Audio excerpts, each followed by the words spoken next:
Hello, guys and gals. Me, Mutahar, and I gotta talk about something crazy today. You guys know that yesterday, basically every router just got banned? Yeah, ladies and gentlemen, a pretty huge thing happened. So the FCC threw out this public notice on March 20th, 2026, under a national security determination regarding the unacceptable risks posed by routers produced in foreign countries. They said recently malicious state and non state sponsored cyber attackers have increasingly leveraged the vulnerabilities in small and home office routers produced abroad to carry out direct attacks against Americans in their own homes, from disrupting network connectivity to enabling local network espionage and intellectual property theft. See, the government banned all foreign routers because they want to protect you, okay? You're getting spied on by the Chinese, all right? So hopefully the new routers that come into market, maybe ones that are made in America, maybe ones that, say, oh yeah, sure, here's a nice little back door for you. Those might be okay, but those smelly Chinese sneaky routers, not happening. Now, this wouldn't be that big of news in my opinion, because at the end of the day, look, I get it.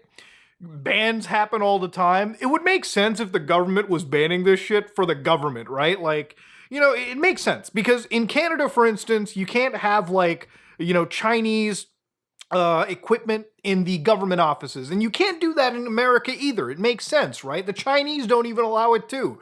Would you trust would you trust a Chinese device in the government and expect it not to be spying on the government? That's crazy shit. And the thing about all of this too is that, look, it makes sense for the government, but when it comes to the end user, I don't think it's okay to ban hardware simply because I don't think we should be living in a society that tolerates what you can and cannot buy, right? If a router does the job, I don't care if it's a Chinese router, I don't care if it's an American router, I don't even care if the router's from this fucking galaxy. If it works, it works. And that's ultimately the end goal of the situation. But it seems as if that's not, something that is okay here. If you go to China, they ban a lot of American tech as well too, so you might think it's a quid pro quo situation. But look, China also bans the internet, in mass for their user base, right? Like you need to be using VPNs to even access that free and open net. That's not something I want to see here either. So let's get down to business. Here on Canada Computers, you can see that when it comes to routers, a lot of the most popular routers, the ones that they immediately throw up to you, are from companies like TP-Link, companies like TP-Link, companies like ASUS, even companies that are headquartered in the United States, which TP-Link is for this case. They're headquartered in Irvine, California. You can see that a lot of the actual routers are made in China. Even if they're made in places like Vietnam, there's a pretty good set of evidence that has been gathered that even if something is assembled in Vietnam, the parts actually just come from China and they're usually just assembled. Fuck, even for the most part, when you assemble something in the United States, the parts are already coming from China, so you're basically just playing fucking Lego here anyways. That's effectively the crux of this situation. So to give you an idea, the current routers that you have, like your current home network system, is not illegal. Anything that's already here and you can buy it on Amazon right now is not illegal, but you better buy fast because I'm pretty sure after this FCC situation, those prices are going to be jacked up and that stock is going to be gone. Anything basically new after March 20th is now effectively going to be banned. It's not allowed in the US. Only things that are made in the United States are allowed when it comes to fucking routers. It first happened with drone technology, and now here we are. So what was the rationale, one would say, about this situation? Well, according to the FCC, there have been actual cyber attacks by the name of Volt, Flax, and Salt Typhoon. Now, we've looked at these cyber attacks before, and they're pretty serious cyber attacks because these are actually cyber attack apt groups that are headquartered in China. They're actually state-sponsored, allegedly, and by state-sponsored, basically that means that they are the Chinese government. They will never be arrested, they will never be extradited, they'll probably never be captured, but they basically target critical American infrastructure like communications, energy, transportation, and water. And of course, that's not good. I want to just specify, I want to just state that the security that they've listed here, the security issue, isn't something that's nonsensical. This is a serious problem. nobody that is, hosting critical infrastructure should be buying anything that isn't approved by the government, especially when it comes to security, right? But when it comes to the average homie, the average person, it doesn't make sense, especially when a lot of these actual accusations haven't necessarily been given hard, credible proof. There have been lawsuits where Attorney General Ken Paxton of Texas was actually going after TP-Link, which again they say was originally founded in Shenzhen, China, has become one of the largest providers of office networking equipment. Somewhere around 60% of the router market basically is China, and anything else effectively is also just made in China, at least from my research.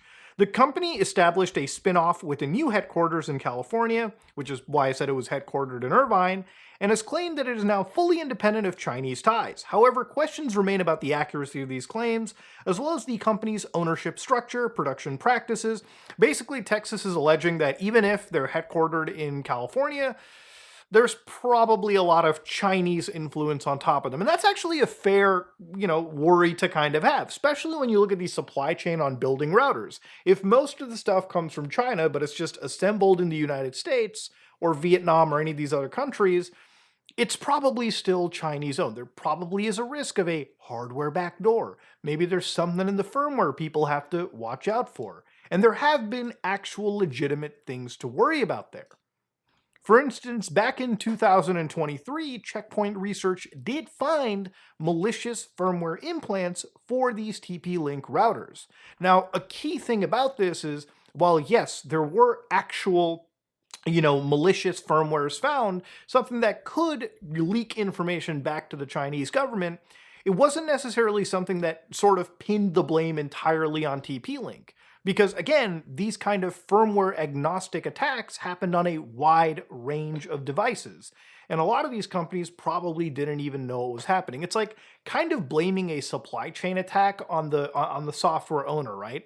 Sometimes they don't even know that they've been hacked because again, when you're dealing with countries, nation states hacking you wouldn't know, right? Like, would you know that the American government broke into a bunch of Chinese companies and, laid out attacks? You wouldn't really know it because very efficient, very well done hacks, very, very, very well done stuff that usually only gets found probably months, if not years down the road, when basically the damage is already effectively done. So yeah, look, TP-Link even also came out and they were like, listen guys, by the way, we're not Chinese controlled technology. All of our R&D stuff is owned by the US headquarters. And when it came to the Salt Typhoon, Volt Typhoon, Flax Typhoon, I think Microsoft came up with all these fucking names, by the way.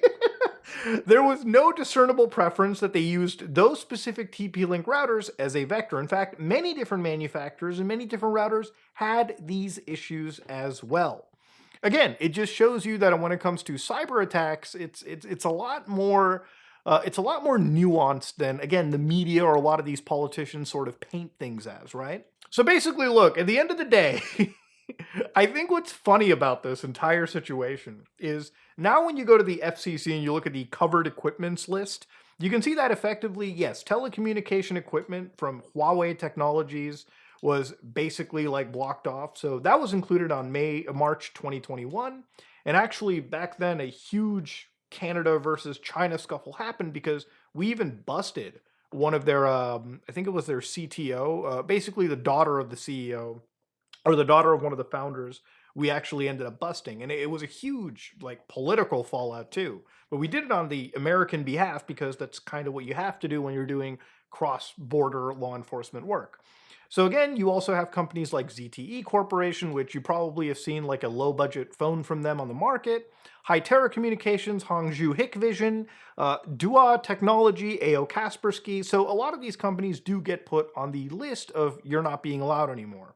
So again, the last thing to be added here was routers produced in a foreign country, except routers which have been granted a conditional approval by the Department of Defense, or I guess they want to call it the Department of War, or the Department of Homeland Security. So if we open this up, let's get an idea of which routers were even granted that exception. Well, it turns out the conditional approval list right over here comes out to just 4 approvals, and these are all for effectively drone systems, which again, this router ban kind of mirrors a similar drone ban as well too.